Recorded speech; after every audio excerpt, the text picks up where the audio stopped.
আসসালামু আলাইকুম, আশা করি সবাই ভালো আছেন।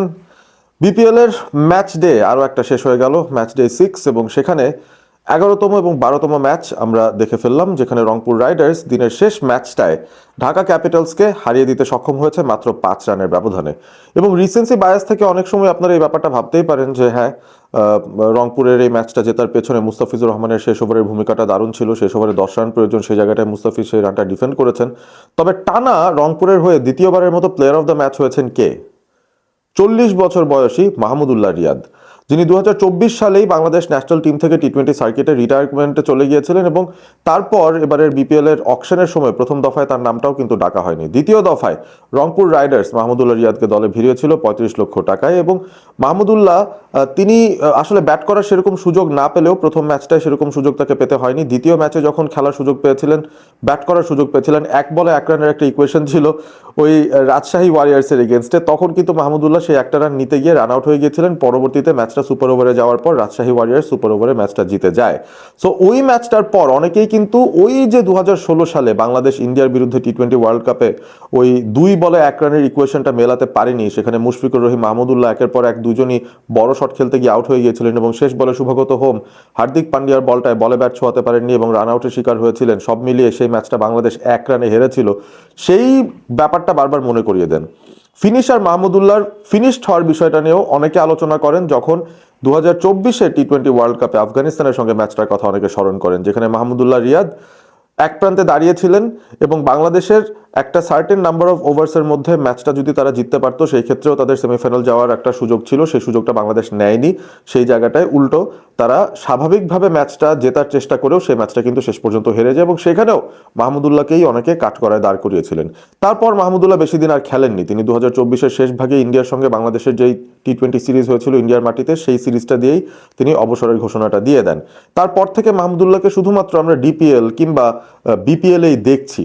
এই মৌসুমে মাহমুদুল্লাহ যখন রংপুর রাইডার্সের হয়ে এসেছিলেন, আমরা ভেবেছিলাম যে তিনি অলংকার হিসাবে আছেন, তাকে শুধুমাত্র তার পুরো ক্যারিয়ারটায় তিনি বাংলাদেশ টিমকে সার্ভিস দিয়েছেন বহু বছর ধরে, সেটার রেসপেক্ট ধরে তাকে কিন্তু স্কোয়াডে রাখা হয়েছে, এরকম একটা বিষয় আমরা চিন্তা করেছি।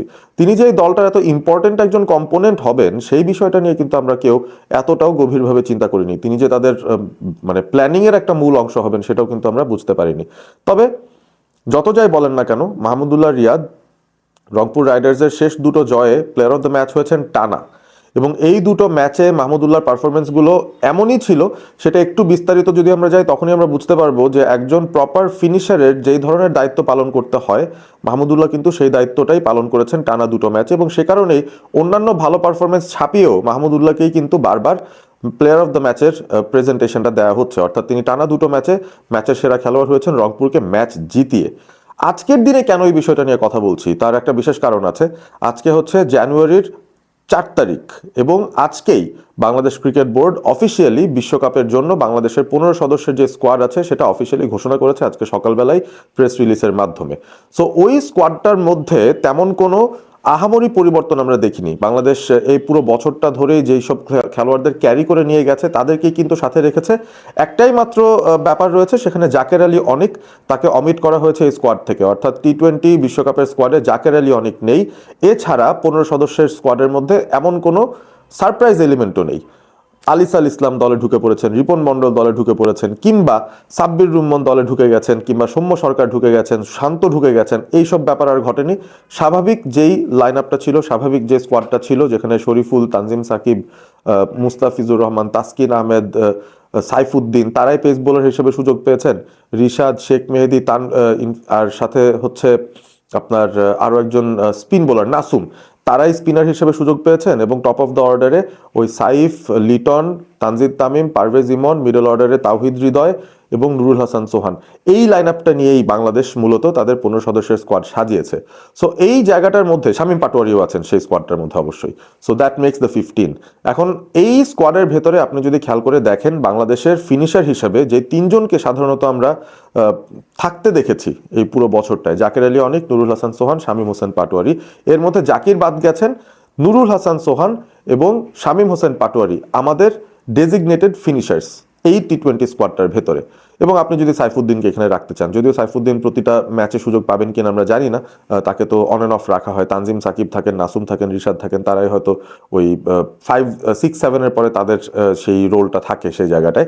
তো যাই হোক, এখন ঘটনাটা যেটা সেটা হচ্ছে এবারে বিপিএল এর নিরিখে যদি কথা বলতে হয়, ফিনিশারের যে জায়গাটা সেখানে আমরা সাব্বিরকে রেখেছিলাম, সেখানে আমরা শামীমকে রেখেছিলাম, এবং সেই সাথে মাহমুদুল্লাহর পারফরমেন্সটাও আমরা কিন্তু নোটিস করছি।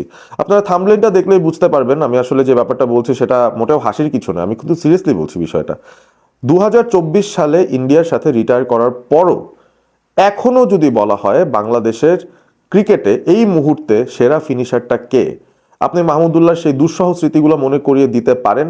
তবে ওই যে 200+ রান চেস করে জেতা নিধাস ট্রফিতে মাহমুদুল্লাহ সেই সেরা পারফরমেন্সগুলো, কিংবা দল যখন বিপদে পড়ে যায় সেই সময় কিভাবে তিনি হাল ধরেন, ওই যে নিউজিল্যান্ডের এগেনস্টে সেই ওডিআই ম্যাচটা যেখানে তিনি শতক করে সাকিবকে সাথে নিয়ে অসম্ভব একটা ম্যাচ জিতিয়েছিলেন চ্যাম্পিয়ন্স ট্রফিতে, অনেকগুলো ম্যাচ এরকম হয়েছে যেখানে মাহমুদুল্লাহ একটা প্রান্তে ছিলেন, তিনি তখন ফিনিশ ছিলেন না, তিনি ফিনিশারই ছিলেন। এবং সেই যে অভিজ্ঞতা, তার 40 বছর তো মানে তার বয়স, তবে খেলেছেন 20 বছরের উপরে সময় ধরে, সেই সময়টার ভেতরে তিনি বাংলাদেশের ন্যাশনাল টিমের হয়ে ডোমেস্টিক ক্রিকেটে বিপিএল গুলোতে যা করেছেন সেটার মধ্যে কিন্তু সাকসেস রেট খুব একটা যে খারাপ সেটা কিন্তু বলা যাবে না। তিনি অবশ্যই অনেকগুলো ম্যাচ জিতিয়েছেন, কঠিন পরিস্থিতি থেকে ম্যাচ বের করে এনেছেন, এমনি এমনি তার নাম ফিনিশার কিংবা সাইলেন্ট কিলার হয়নি। আমরা যতই তাকে ফিনিশড তকমাটা দিয়ে দিই, এবারে বিপিএলেই কিন্তু সেটার বড় প্রমাণ আমরা দেখছি। আপনি সাব্বিরের কথা দেখেন, তিনি একটা ম্যাচ যেখানে সহজ একটা রান চেস ছিল ঢাকা ক্যাপিটালসের, সেই ম্যাচটায় সাব্বির 10 বল থেকে 21 করে ম্যাচ জিতিয়েছেন। সেটা তিনি ওই 10 বলে 21 না করলেও এমন বল বাকি ছিল সেই বলগুলো থেকে কিন্তু বাদ বাকিরা রান তুলে হয়তো ম্যাচটা বের করে ফেলতে পারতেন। এমন নয় যে তার এই পারফরমেন্সের জন্যই ঢাকা ক্যাপিটালস সেদিন সেই ম্যাচটা জিতেছিল।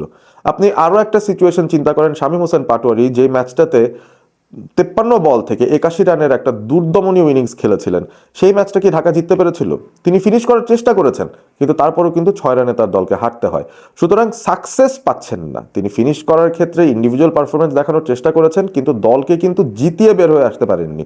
মাহমুদুল্লাহ রিয়াদ প্রক্ষান্তরে যেটা করেছেন রংপুর রাইডার্সের হয়ে এই দুটো ম্যাচে, যেখানে তাদের স্টার স্টাডেড ব্যাটিং লাইন আপটা কোলাপস করছে বারবার, সেই সময়টাতেই মাহমুদুল্লাহ রিয়াদ এসেই কিন্তু কাজের কাজটা করে দিচ্ছেন। আপনি একটা এক্সাম্পল দেখেন, মাহমুদুল্লাহ রিয়াদ যে আগের যে ম্যাচটা খেলেছিলেন যেখানে তিনি 16 বল থেকে 34 রানের একটা নট আউট ইনিংস খেলে দলটাকে জিতিয়ে দিয়ে তারপরে বের হয়ে এসছেন, 19তম ওভারে গিয়ে সে জয়টা পেয়েছিল রংপুর রাইডার্স এবং সেটা সিলেট টাইটান্সের এগেনস্টে ছিল। সো ওই ম্যাচটাতে কি ঘটেছে দেখেন, শেষ 30 বল থেকে 49 রান প্রয়োজন, ইকুয়েশনটা সেরকম একটা পর্যায়ে ছিল, মাহমুদুল্লাহ রান তখন ছিল 3, তিনি কিন্তু সেখান থেকে ম্যাচটা বের করে নিয়ে এসেছেন রংপুর রাইডার্সের জন্য এবং প্লেয়ার অফ দ্য ম্যাচ হয়েছেন।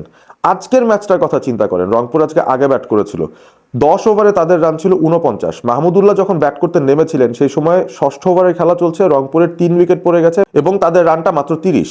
সেই অবস্থায় মাহমুদুল্লাহকে নামতে হয়েছে। 2 ম্যাচে 2 ধরনের পরিস্থিতি, এক ম্যাচে একদম ফিনিশিং এন্ডে গিয়ে তিনি ফিনিশিংটা করে দিয়ে এসেছেন, আজকের ম্যাচটাতে মাহমুদুল্লাহকে একটা কঠিন পরিস্থিতিতে অ্যাট নাম্বার 5 এসে দলের হালটা ধরতে হয়েছে, একটা পার্টনারশিপ বিল্ড আপ করে তারপর তিনি স্পিড আপ করেছেন, একটা বড় টার্গেটের দিকে চলে গিয়েছেন এবং সেই জায়গাটায় দেখেন 41 বল থেকে 51, আজকে একটা 50 পেয়ে গেছেন তিনি।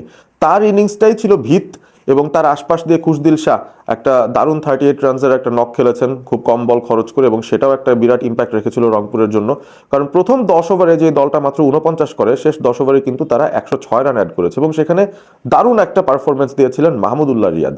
একটা পর্যায়ে কিন্তু রিয়াদ এবং মালানের একটা পার্টনারশিপ চলছিল এবং আমরা কি ভাববো যে মালান অ্যাগ্রেসরটা হবেন, রিয়াদ হয়তো সময় নেবেন, সময় নিয়েছেন রিয়াদ, রিয়াদ কিন্তু সময় নিয়েছেন, একটা পর্যায়ে তিনি 18 বল থেকে 8 রানে আটকেছিলেন, সেই জায়গা থেকে মাহমুদুল্লাহ রিয়াদ কনভার্ট করে নিয়ে এসেছেন, 41 বল থেকে 51 রান করেছেন এবং ওভারঅল রংপুরকে একটা ভালো জায়গায় নিয়ে গেছেন 155, যে স্কোরটা শেষ পর্যন্ত তারা ডিফেন্ড করেছে ঢাকার এগেনস্টে এবং 5 রানের একটা জয় বের করে নিতে সক্ষম হয়েছে। এবং আজকের ম্যাচে দেখেন সাব্বির রুম্মন, শামীম পাটোয়ারি দুজনের জন্যই কিন্তু ম্যাচটা ঢাকার জন্য জেতানোর সুযোগ ছিল। স্পেশালি শামীমের কথা বলবো, তিনি যেহেতু এইবার তিনি ডেফিনেটলি বাংলাদেশের স্কোয়াডের মধ্যে আছেন এবং বেশ কিছু ম্যাচ খেলারও সুযোগ পাবেন টি-20 ওয়ার্ল্ড কাপে, আজকের ম্যাচটা তিনি কিন্তু জেতাতে পারতেন, পারেননি, তিনিও কিন্তু ফল শর্ট করেছেন, 10 বল থেকে 11 রান করে মুস্তাফিজকে মারতে গিয়ে আউট হয়ে বিদায় নিয়েছেন এবং শেষ পর্যন্ত ঢাকা কিন্তু 5 রানে ম্যাচটা হেরে গেল। আপনি রংপুরের ইনিংসটার কথাতে যান আবারও, যেখানে মাহমুদুল্লাহ 41 বল থেকে 51 রান করলেন, সেই ইনিংসটাতেও খুশদিল শাহর পাশাপাশি শেষ দিকে কিন্তু সোহানও নেমেছিলেন, তিনিও কিন্তু বেশ কিছু বল খেলার সুযোগ পেয়েছেন, ফিনিশটা কি করতে পেরেছেন? পারেননি তো। জোর জবরদস্তি অফের বল লেগে খেলতে গিয়ে তিনি বেশ কিছু মিস টাইম শট খেললেন, কিছু অদ্ভুতুরে ব্যাটিং স্ট্রোকস খেলার চেষ্টা করে তিনি কিন্তু সফল না হয়ে শেষ পর্যন্ত খুব একটা ভালো এন্ডিং তিনি সেই ইনিংসটাকে দিতে পারেননি। হতে পারতো 160+, সোহান যদি একটা দুটো ভালো কানেকশন বের করে আনতে পারতেন, যদি প্রপার ফিনিশারের কাজটা তিনি ইনফর্ম ব্যাটার হিসেবে করে দেখাতে পারতেন। পারছেন না। মাহমুদুল্লাহকে ছাপিয়ে এখনো পর্যন্ত বাংলাদেশের বর্তমানে যে ফিনিশাররা আছেন, শামীম হোসেন পাটোয়ারি হোক কিংবা নুরুল হোসেন সোহান হোক, অতটা কনভিন্সিং কিন্তু তাও লাগছে না। দুর্ভাগ্য আমাদের, হয়তো মাহমুদুল্লাহকে নিয়ে আমরা আবারও কথা বলতে বাধ্য হচ্ছি, তিনি আমাদের বাধ্য করছেন পারফরমেন্সেস দিয়ে, আমার কিছু করার নেই। আমি শুধু কমেন্ট্রি করছি, খেলার কমেন্ট্রি করছি, খেলাগুলো ফলো করছি এবং সেটার ভিত্তিতেই বলছি। এই যে এক্সপিরিয়েন্সটা, এই যে অ্যাডজাস্ট করার ক্ষমতাটা, এই যে ম্যাচটা জিতিয়ে শেষ করে আসার যে বিষয়টা, এগুলো কিন্তু আমাদের ফিনিশারদের মধ্যে বিদ্যমান নেই। সোহানের মধ্যেও নেই, শামীমের মধ্যেও দেখছি না, এবং সেই সাথে অবভিয়াসলি আমরা সাব্বিরের কথাও তো দেখলাম, সাব্বিরের মধ্যেও সেটা দেখছি না। সুতরাং ন্যাশনাল টিমে থাকা সোহান কিংবা শামীমের চেয়ে কি এখনো মাহমুদুল্লাহ বেশি কার্যকরী ফিনিশার হিসেবে? পরিসংখ্যান, রিসেন্ট পরিসংখ্যান তাই কিন্তু বলছে। আপনারা জানিয়ে দিন কমেন্ট করে যে আসলেই মাহমুদুল্লাহর যে কম্পোজারটা রয়েছে অ্যাজ আ ফিনিশার, আমরা কি সেটাকে একটু বেশি পচিয়ে ফেলি কিনা তার অন্যান্য কিছু পারফরমেন্সের দিকে চোখ রেখে, সেটা আপনারা জানিয়ে দিন কমেন্ট করে। এবং সেই সাথে শামীম কিংবা সোহান, তারা কি আসলেই কোনো অংশে মাহমুদুল্লাহর চেয়ে বেটার হবেন এবারে টি-20 ওয়ার্ল্ড কাপে? তারা কি বেটার সার্ভিসটা দিতে পারবেন? এটা একটা হাইপোথেটিক্যাল কোয়েশ্চেন হলো, কোয়েশ্চেনটা আপনাদের কাছে রেখে যাচ্ছি। ভিডিওটি ভালো লেগে থাকলে অবশ্যই শেয়ার করবেন বন্ধুদের সঙ্গে এবং সাবস্ক্রাইব করবেন অল স্পোর্ট এবিপি। ভালো থাকবেন সবাই।